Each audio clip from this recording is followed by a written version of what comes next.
welcome back to Up the Villa podcast. I'm delighted I have Baz from Toffee TV, the goats of Everton content creators. So, yeah, I'm so buzzing that you're on the channel, mate. How are you? I mean, that's a hell of a build-up, by the way. But yeah, I've got some issues with that. But thank you very much for having me on, mate. I'm good. Yeah, I'm good. No, for someone who watches your channel all the time, like it's rare to get sort of like an intellectual vibe from a fan channel at times, and I think you guys you sure are you just watch quality. No, honestly, sure? I definitely do. So last season was a bit of a mess on and off the pitch, boardroom level, ownership, fan protests. This season, you'll be looking for something a bit different to... I had you finishing 13th this season, which I think would be a good season. Beautiful, man. Beautiful, man. So where are we at now with Everton? Like, what's the vibe? Well, we did the overlap, didn't we, last week or whenever it was, and again asked about where Everton would finish, and I thought between kind of like 11th, 14th, but erring towards 14th more than 11th. But that is providing we bring another striker in, Luke, to be honest with you. I think we've got 4 players in who help us. Obviously, one of them you'll know loads about, which is Ashley Young, and he's been excellent, to be fair, pre-season. He's looked fit and sharp and all the other stuff that goes with it. Jack Harrison was one you might have known a bit more about had he gone to Villa if he wouldn't have been injured. So there you go. But I think he's a good player. And we've got Yusuf Chimiti in, who's a young striker from Sporting Club. Highly rated, but again, 19 years of age. Not gonna be what Everton need right this minute. And we've got Arnaud Danjuma on loan from Villarreal, who was just working his way to full fitness. So we've made, in my opinion, some good signings. But it's like your loft's on fire. The rest of your house looks great, but your loft's on fire, and you just kind of going, we'll get to that at some stage. And that is the centre forward. We're trying to get Wilfred Nonto in at the moment, and he's apparently desperate to come and whatever. He mustn't have watched the league for the last 2 seasons, but there you go. But it's the centre forward, I think, that most Evertonians are really worried about. So there's a slight air of, do we want to say optimism? I don't know whether optimistic is the right word, but people are looking at Dyche for a full season and thinking, right, we shouldn't be in the mess we've been in for the last 2 years. But without a centre forward, and if Dominic Calvert-Lewin's just working his way back to full fitness, if he gets injured, we'll be bang back in trouble, mate, because we've got defence is okay, got a decent keeper, defence is okay, midfield is decent, but we just don't score goals. And, your side seems to score goals in abundance. So there's an envious look from me to the Aston Villa squad at the moment. No, like you say, when you from a Villa fan, like an onlooker at your team, I'd look at it and say, pretty solid.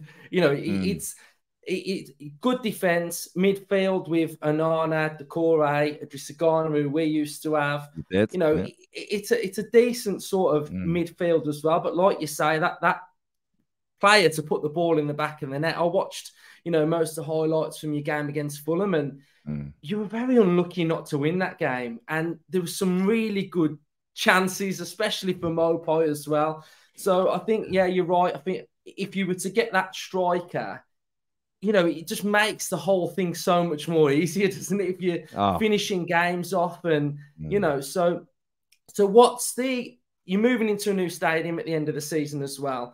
What's the vibe along those lines? Is money tight once you move into that stadium, or is this sort of like recouping funds to go? Because I think like Everton will want to reinvent themselves in that new stadium. I think go through these hard times now, and it's sort of like a new Everton when you're in that stadium. That's what, from an onlooker, I would say. So what's the plan when you get in there? I mean, that's a line that kind of the club has tried to trot, really, to be honest with you, Luke. We've just got to get to the new stadium first, and then things will be better. I think Everton it's been well documented, hasn't it? But Everton were taken over in 2016. They were in a good position in terms of the squad and no debt. They just didn't have any, a bit like now, I suppose, but the squad was much better then. We didn't have much money to spend, not the debt bit. And since we spunked a lot of money on players without a real plan. There was too much interference from the owner. And we got ourselves in trouble, and we've been trying to right those ills for kind of like 3 years now.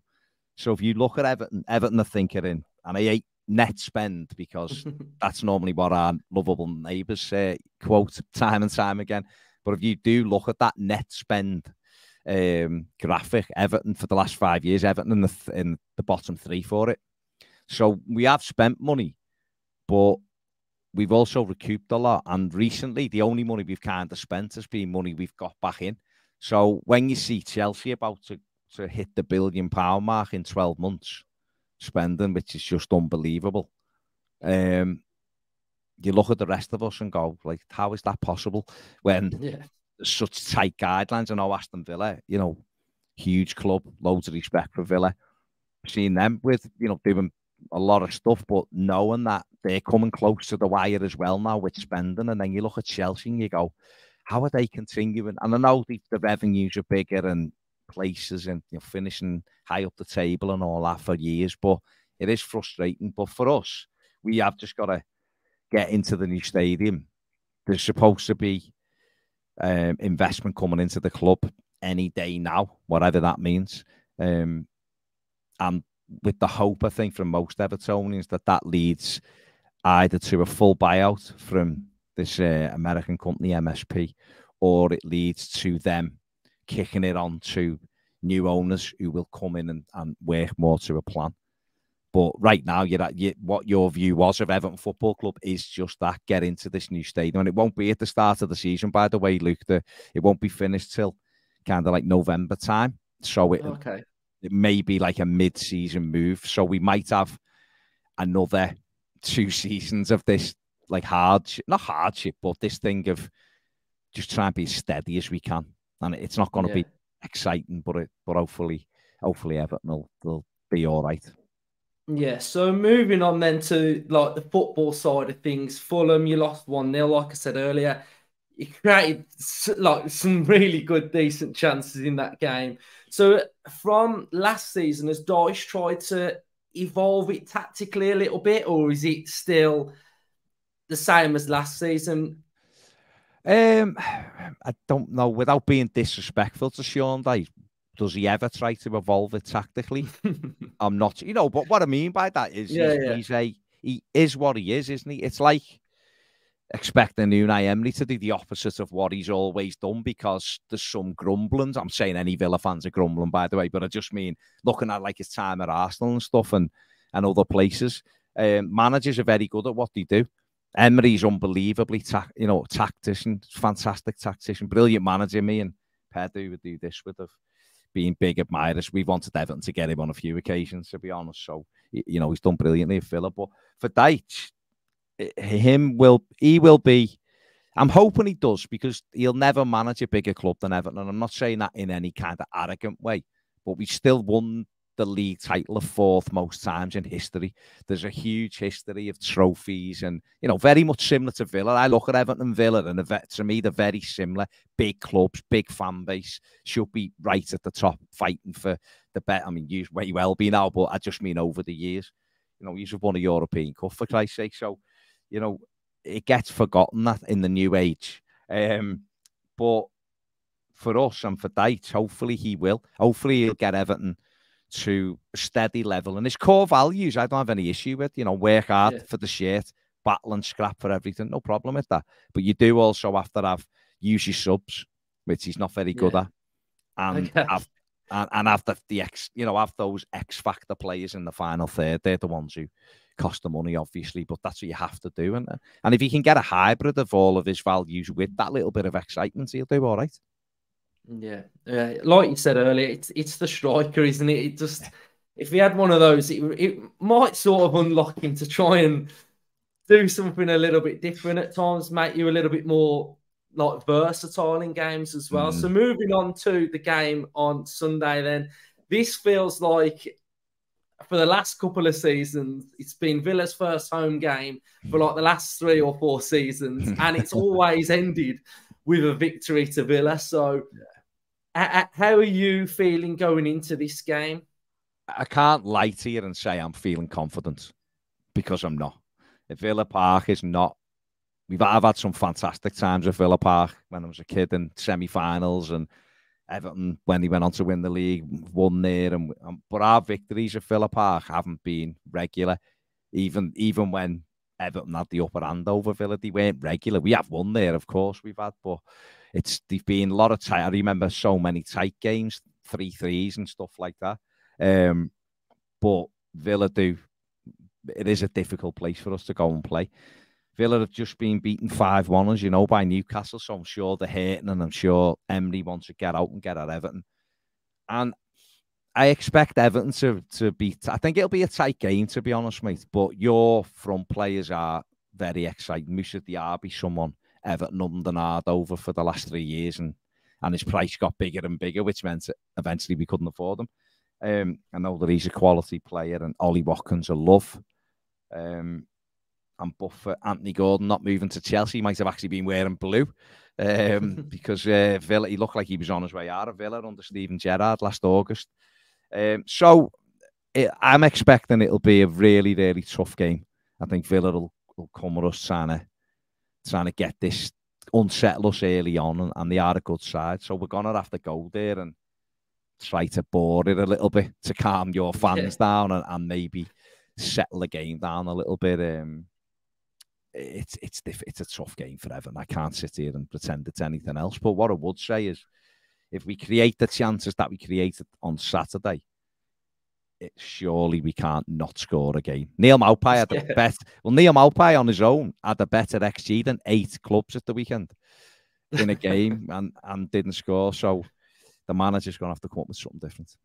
Yeah, definitely. And finally, are you looking after Ashley Young? Hey, listen, Ashley Young is one of those players who you hate if he's on the other team. He's a crier, he's a moaner, but he's a brilliant professional, which is why he's still playing in the Premier League at 38. What I've seen of him so far, he looks about 28. He doesn't look like he's an older player. He's still got a decent turn of pace, hard worker, leader on the pitch. And I think, I think Evertonians have been very pleasantly surprised with what they've seen. Yeah. I don't need to tell you. I think he did quite well for Aston Villa, didn't he, for the 2 seasons he was there. So we're trying to look after him, mate. Yeah. Trying. Well, I went on another Everton fan channel when you were signing him, and they asked me what I thought of him, and that came off that being like, you've changed my perception of what he's going to bring and what he's going to be like. So I think he's one of those that he's won everything, and he started his career as a winger, and then he's that good that he moves to a fullback, and he still looks like he's played there all his life. And there was one game last season where he played right mid, right back, left back. He's just so versatile. So it'll be great for you guys. So anyway, Baz, thank you for coming on, and hopefully we speak on the reverse fixture, and you're doing pretty decent this season as well. So thanks for coming on, mate. Absolute pleasure, mate. Thanks for asking.